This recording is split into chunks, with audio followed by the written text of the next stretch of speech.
Okay, folks, you ready for your next incredible performer slash competitor slash comedian? Hopeful? Yes, woohoo! We're number 8. We're almost, spend the next 7 minutes working on a better woohoo. Oh my God, I can't believe this guy's here.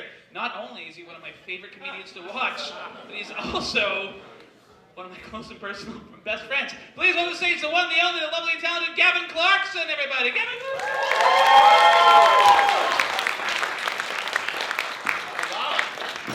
Lovely. Let's get right into this. I'm not originally from the greater Vancouver area. I actually grew up in Whitehorse, Yukon. And when I moved down here to the big city, I achieved the single greatest thing that a man from the Yukon can achieve. I started dating a black woman. You have to get, not all of you are on board yet, but you have to get why that's so special to me. Because, like, don't get me wrong, the black community existed up north, and he's a super cool dude. And that's pretty exotic. But I had a lot to learn about dating a black woman. The first thing that I had to learn was that the way that a black man and a black woman will flirt with each other, it's the greatest thing you'll ever see in your life. I'll give you guys an example. We were walking down the street together one time, and there was this black dude standing off with his friends, and he looks over, sees her, and in the 3 steps as we walk by this dude, he goes, "Hey!" And she goes, "Nope." And he goes, "I know." How fucking cool is that? We didn't even break a stride, we just kept going. Like, that's weirdly beautiful. In 3 steps, a relationship was born and then just died. And that man being flat out sexually rejected is still the coolest thing I've ever seen in my life.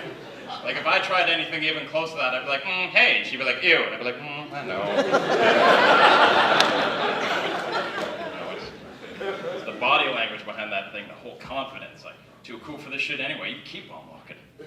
Like, it really bothered me for the rest of the day, because like my girl had been hit on, and I felt really inadequate, and I didn't really know how to react. And I knew if I was being honest with myself, deep down, I probably wasn't cool enough to fuck that guy either, so that's disappointing. Things we could have done. I wish I was quick on the roll like that. I wish I was able to come up with really cool, snappy comebacks on the spot, but I'm not. Like, I came close one time. I was driving, and I pissed some dude off, and he, like, veers around me and shouts through the open window, "Learn to fucking drive!" And I'm like, "But it's so hard!" The reaction time was there, but all the words were wrong. It was close. The guy went from angry to just like confused and sad. He's like, "Oh my God, you actually don't know what you're doing." God, an asshole. It's sad. But driving in the big city is weird for me. It was a weird transition because I come from such a small town. And one of the strangest things I see all over the place is every day I'll see a supercar, like a Lamborghini or a Maserati or something like that, really expensive cars, and 8 times out of 10, there is a novice or learner sticker on the back. And that, that pisses a lot of my friends off, because they assume that, it's some snotty old spoiled kid and his rich family bought him that car, it's his first car, he just got his license. I disagree. I like to imagine more that the scenario is that's just like a middle-class family and the dad sank everything they have into that car.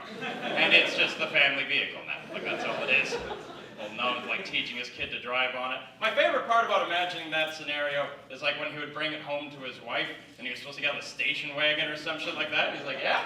Yeah?" He's like, "What the fuck? It has like 2 doors and it's tiny. How are we getting any groceries in that?" He's like, "Groceries? We won't need any groceries with all the pussy we'll be feasting on. High five!"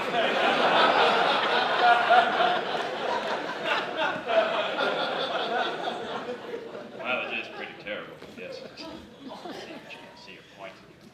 My other favorite thing about living in this city is you guys have Tim Hortons all over the place. Like, it's so easy to get to. I love Tim Hortons, but the one thing I'm not a really big fan of is how they lie to all of us every year. And you're all very familiar with that lie. It's that bullshit that they shill out when Roll Up the Rim to Win season comes along. And they put out this, every year the advertisements are always the same. They always end with the same little graphic, little cartoony thumbs holding a cup rim. And the announcer is just like, "Roll up the rim to win." And those thumbs slide up like nice and easy like that. And that is bullshit! Those cups are invincible! Like, no one's ever sat down after their meal and just been like, "Oh, whoop, a Prius, how nice." That's not how it goes at all. You need to find somebody with thumbs stronger or more supple than yours. Like, if I'm all alone, I'll just dump out my hot chockies and try to get it with the teeth, gnawing at it. Like, it shouldn't be called Roll Up the Rim to Win. It should be called Tear Apart the Top to Please Try Again. That's what it should be called.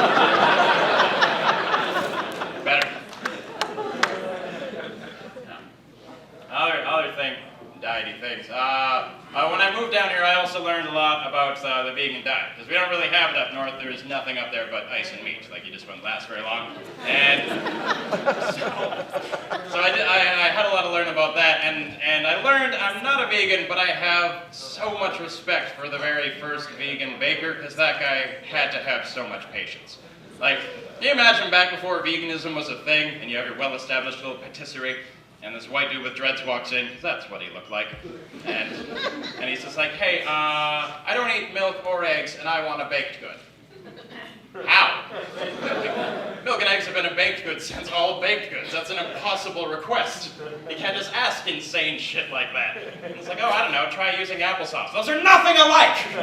It's not a solution, that's a random noun. You can't do that. Like, none of us would go up to any other professional and try something that insane. Like, none of us would go up to an engineer and be like, hey man, we need a bridge, we want it 10 lanes wide, we don't want it to touch the water or the land on either side. So if you can just make that impossible thing real, that would be swell. Just make it look like every other bridge. Fantastic modern times we live in, though. There's flavored cocaine now. That's entirely a real thing.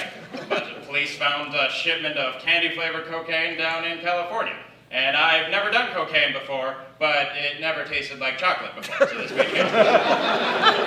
It's new.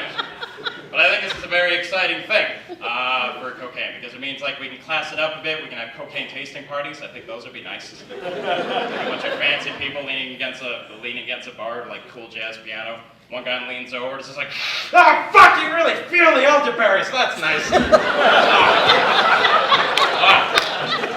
Well aged, that's good texture. Anyway, I gotta start rolling out of here, but before I leave you, I want to be a bit honest and admit I lied to you a bit when I came on the stage when I said I achieved the greatest thing by dating a black woman, because I'm actually getting married to that black woman. That's very exciting. I just want to tell you, that excites me, but it also terrifies me, because it means that sometime in the relatively near future, I may be raising a relatively black child. And look at me!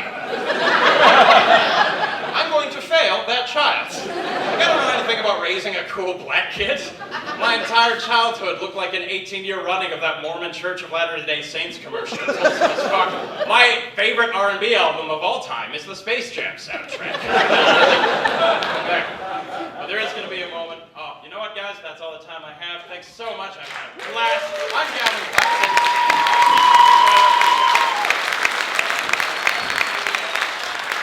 Gavin Clarkson, everybody! Number 8 on the show, number 8 in your hearts.